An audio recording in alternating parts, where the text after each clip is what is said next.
sailing home again, across the sea. I am sailing stormy waters to be near you, to be free. I am flying, I am flying like a bird across the sky. I am flying, passing high clouds to be where you, to be free. L'île de la Graciosa, c'est un peu Lanzarote en miniature, avec des volcans, des étendues de roches volcaniques ou de sable, aucune végétation, l'impression d'y être seul au monde, dans un environnement désert. Elle n'est pas bien grande, à peine 27 km² de superficie. L'avantage, c'est que tu peux en faire le tour à pied en une journée et que tu passeras par tout un éventail de couleurs et d'ambiances qu'on ne s'attend pas à trouver sur une si petite île.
Là, on s'en va vers Rubicon. On a quitté la Graciosa. On arrive bientôt, dans 1 heure. On va fermer le Genneker car on commence à aller trop vite.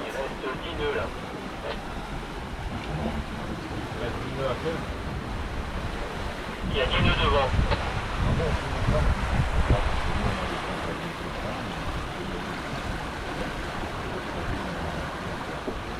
C'est allumé quand tu plonges maintenant. Voilà, Jade va plonger pour aller voir si notre ancre est bien accrochée. Car tout à l'heure, on n'était pas très sûr, il y a eu des grosses vagues et nous avons eu l'impression qu'on a dérivé.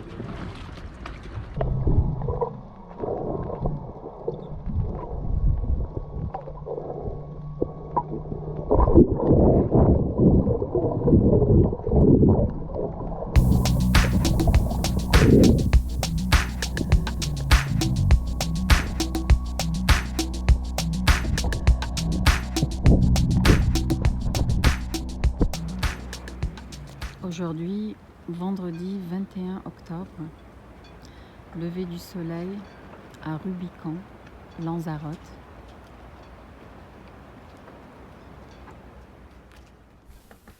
Nous sommes à Teguise.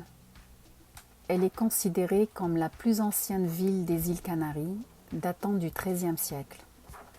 Elle fut la capitale de Lanzarote pendant plus de 450 ans, jusqu'en 1852, date à laquelle Arrecife devint la nouvelle capitale. Teguise se trouve dans le centre de l'île, à 10 km de la côte. Des petites et grandes escarmouches entre chrétiens et Maures et des attaques de pirates, entre autres, se sont déroulées dans ce village. Afin de se protéger des attaques des pirates dont était victime Lanzarote, le château de Santa Barbara fut édifié au milieu du XVe siècle au sommet du volcan de Ganapé, qui veut dire Teguise. Depuis 1991, il fonctionne en tant que musée de la piraterie à Lanzarote. Malheureusement, nous n'avons pas pu le visiter car il est fermé, il est en rénovation depuis 2 ans.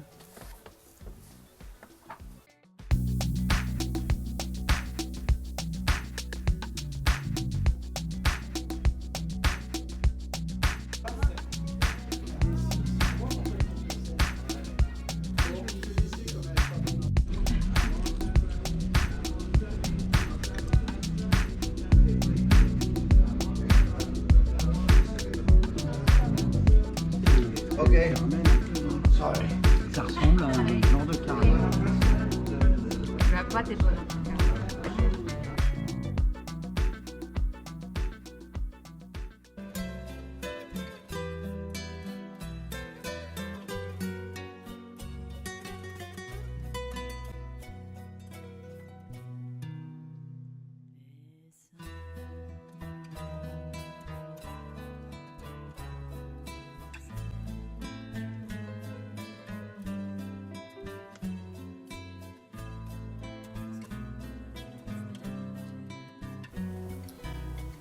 Le paysage est vraiment unique à Lanzarote et chaque pied de vigne est cultivé individuellement dans un trou jusqu'à 3 mètres de profondeur et peut faire de 4 à 5 mètres de large.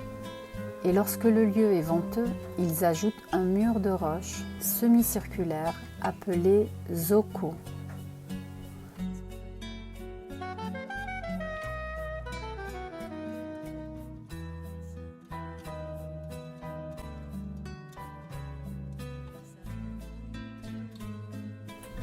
Aujourd'hui, on va vous faire visiter une résidence impossible dans un lieu improbable, situé à Nazareth, à Lanzarote. Dans les années 90, la maison a été agrandie pour devenir Lagomar, un complexe d'environ 7000 m² qui comprend aujourd'hui un restaurant et un musée. C'est une magnifique maison intégrée à la roche, avec des formes incroyables, des escaliers sinueux et même un chemin sur l'eau. L'architecture unique du bâtiment, les escaliers tordus, les murs aux lignes courbes et les nombreux couloirs qui semblent former de petits labyrinthes ne vous laissent certainement pas indifférents. En 1973, lorsque l'acteur Omar Sharif tournait le film L'île mystérieuse et le capitaine Nemo, inspiré du livre de Jules Verne, il a été fasciné par cette maison. Située au milieu de vestiges de lave volcanique et construite par le célèbre architecte César Manrique. L'acteur est tombé amoureux du bâtiment et l'a acheté immédiatement. Il n'y a vécu que quelques mois, malheureusement, car il a perdu sa maison lors d'une partie de bridge. En tout cas, pour moi, je recommande fortement cet endroit qui vous transporte complètement. C'est une très belle découverte.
Montañas del Fuego, qui veut dire montagne de feu, tient son nom des années 1730 lorsque plus de 100 volcans, dans ce qui est maintenant le parc national de Timanfaya, se sont levés pour dévaster la partie sud de l'île.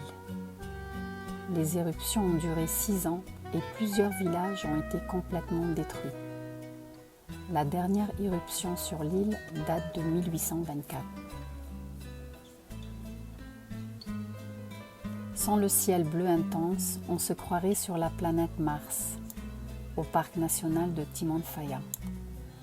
Les volcans et les champs de lave vierge de ce parc national de 5000 hectares, situé sur l'île de Lanzarote, constituent l'un des spectacles visuels les plus pittoresques des îles Canaries. Un paysage unique qui est le fruit d'éruptions volcaniques d'il y a à peine 300 ans. De la lave et du magma créèrent ainsi un décor de science-fiction.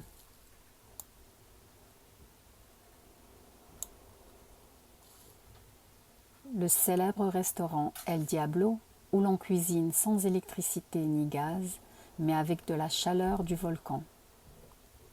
Il a été construit autour d'un cratère d'un volcan à l'aide de roches basaltiques. Juste 2 mètres en dessous du restaurant se trouve un puits de lave à 400 degrés Celsius.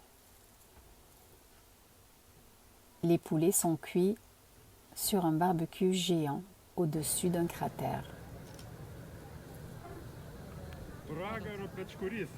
Les températures à quelques mètres sous terre sont incroyablement élevées, entre 400 et 600 degrés. Si de l'eau est versée dans un trou, quelques secondes plus tard, de l'eau éclate dans l'air sous forme de vapeur et vous risquez de vous prendre une douche si vous êtes du mauvais côté.